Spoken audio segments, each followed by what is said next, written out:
Swear it seems like there's somebody outside. Like I keep hearing somebody walking around or some shit. Hi. Anyway, so I experienced something today for the first time. Yeah, that's right. Since I started making videos on PoopTube, which was actually in 2011, believe it or not, where I just shared music. But when I actually started talking here, it was in 2019.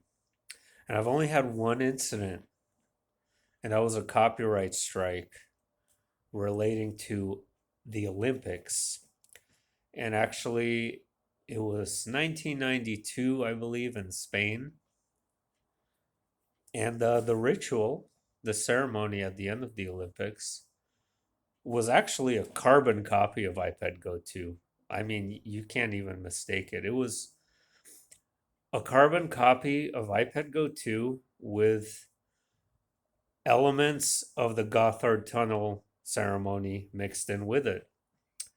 Um, it's crazy. It literally shows like a devil figure coming out of a lotus, which how many times have we seen?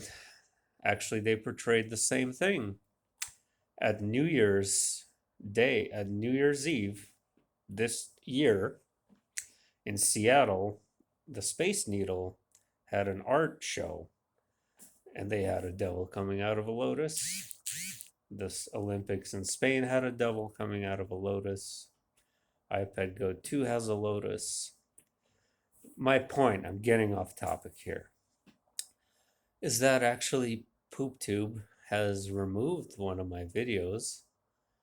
The one where I wrote the title in Russian just to be edgy for no apparent reason. Um, but they said that I was so I don't remember exactly what the email said, but it was something in the order of giving medical advice. uh can you believe that? Just for talking about my opinion on not trusting, I can't even say anything now. The thing, I can't, not trusting the thing. And actually, I was going to make a video about that today because it's more relevant than ever now that we found out our favorite doctor is a dog torturing scumbag. And on top of that, the children that they plan to talk about tomorrow, which is 666 weeks after the first case was detected here. Or days, sorry, not weeks, days, 666 days.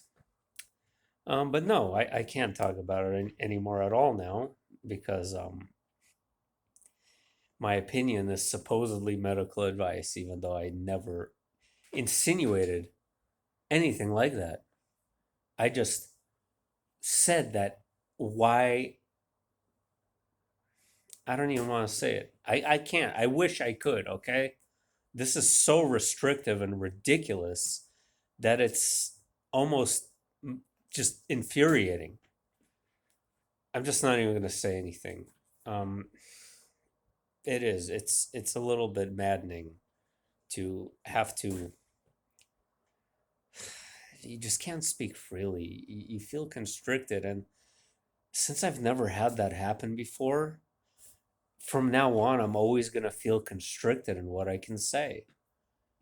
And again, I'm not making money. I'm not actually even creating contact. I'm just talking into a camera. And now I can't even talk freely into a camera. And that's just, it's infuriating and it's actually moderately humiliating, even because they're presenting to you their power over you, right? They have the right words, they can decide what you can say or not, just as all dictators have all the years past, which most of Earth's history is just nothing but dictators. Oh, guys, a couple of things before I go. Theology Ed's video on the newest Iron Maiden song, "Writing on the Wall." I shared it in a post earlier. If anyone wants to see it, I mean, I can't recommend it enough. I saw this music video several months ago, and I actually watched it really carefully again today, as well as iPad Go 3. And looking deeper into iPad Go 3, it's clearly and obviously Islamic propaganda, but I do believe still that there is definitely, even in this cheap cartoon, they're revealing certain truths that are very real. And even more so in this Iron Maiden video, it's actually astonishing. Speaking of 666s, they have those in there. They have goats sacrificed on a pentagram. The world coming to an end in a nuclear exchange. Um, the four horsemen of the apocalypse. And then there's some really interesting scenes that I'm still like meditating on actually the entire day. And they have these two figures in a tube, in these glass tubes where they're in liquid, like you see in all the sci-fi movies, right? And you have this being that's siphoning their energy in this video. And as he's siphoning their energy, he becomes younger. He actually visibly changes from an older form into something younger. And when he becomes his like perfected so-called self, he releases these two figures from their confinement, who later turn out to be Adam and Eve. Now, if this is not astonishing, I don't know what is. What kind of confused me in the video is that after this occurred, you had this entity come in. So basically, there's this massive party going on amidst the world being destroyed. And the people dying and going hungry are trying to attend it, but they're not allowed to be let in because this is only exclusive for the elites and the gods or whatever the hell they are, the aliens. They're aliens. Come on, let's face it. This is an alien hive operation. We are we are some sort of food for them. Um, I don't think it's repeating reincarnation traps or anything like that, but there is something being converted here from our energy to theirs. It's obvious that it's been shown too many times in too many places for it not to be the case. And then this music video showed us the same as well. So he he fights this goat. It's this figure who turns into a goat, and he becomes he's sacrificed on this pentagram altar by this super god who's turned into the super god after feeding off the loosh or whatever of this Adam and Eve figure. And these were beings that they looked perfect, right? They were like supreme humans.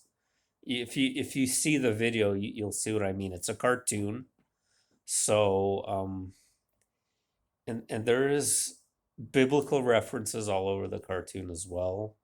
Besides the four horsemen who are on motorcycles, but still, it's obvious that they were horsemen. Um, it's just so strange to me. Um, when I saw this video when it came out a few months ago, I didn't give it a second thought. I'm like, yeah, that was pretty weird, right? It's the same thing that happened with iPad Go 2. I'm watching it and it's just like, okay, that was weird, big deal. And it slipped my mind. But then basically something forced me because of theology I came out with this video. Essentially, it forced me to look deeper, and now I can't unsee what I saw.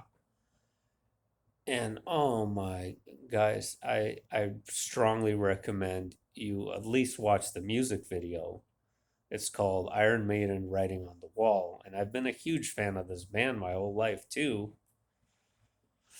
Uh, the strangest part is towards the end. So, yes, I am ruining it a little bit, but it's okay.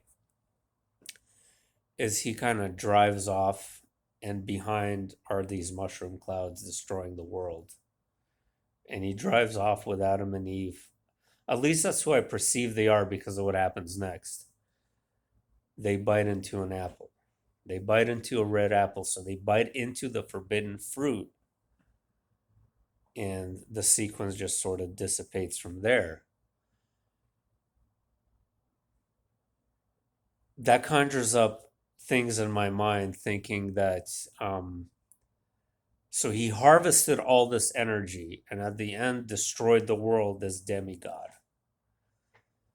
He harvested all that energy, I think, just to create those two beings. We were all a massive sacrifice for those two. And when they decided to bite into the forbidden fruit again, either one of two things happens. The demigod and Adam and Eve move on to the next realm, move on to the next dimension, and they start the cycle over again, the harvesting. And he's keeping himself in perpetual youth, but in like an evil, demonic way. I guess. I don't know. It's extremely confusing to try to figure this stuff out. But or the cycle begins again on Earth as well, where after a reset it goes back to zero. They bite the fruit again, and we fall again, right? And it's like kind of a cycle, possibly. It's a fallen world that's. I'm actually more inclined to believe, though, that it just gets destroyed and he's moving on to the next world to do the same thing. He's taken Adam and Eve to the new world, right? To the new earth to start it all over again. It's evil. It's evil. Anyway, that was a mouthful. One more thing before I go. There was a Reddit poll um, when people first started noticing the Mandela effect. That was the poll. I shared it on Facebook. Um, the majority, or at least half the people, said around 2015, which is when I noticed it, like really started noticing it. And that's when I had this massive reawakening as well, where I wrote all that gibberish I shared the other day. And I would change about 25 to 30% of what I wrote. Basically, right now, the way I would think of it is it's not it's a really kind of linear progression of spiritual evolution that I try to put it in an orderly fashion, but we know that there's nothing linear about anything, and we evolve in all kinds of complex and intricate ways, in patterns and zigzags and all over the place. And there is, and every soul is unique and evolve in their own unique ways. So I wouldn't look at what I wrote in 2016 the same way today, which is my own evolution, right? My own interchange. And I just thought that was interesting about the Reddit poll. And then on Facebook, people said the same thing. Well, something happened that year. It really did. But I think something happened before that too, because obviously it's older than that. People have been noticing Mandela effects for years. I think it kind of came in stages, right? One, two, maybe 2001, then 2011, then 2015, in sequences, and and then it finally kind of one day we wake up, where the hell are we? It doesn't look like our planet. But yeah, something definitely happened that year. People were talking about a big ball of energy coming to Earth. Hey, maybe they were right. Maybe they were. Wow, that's a long video. All right, guys. Bye.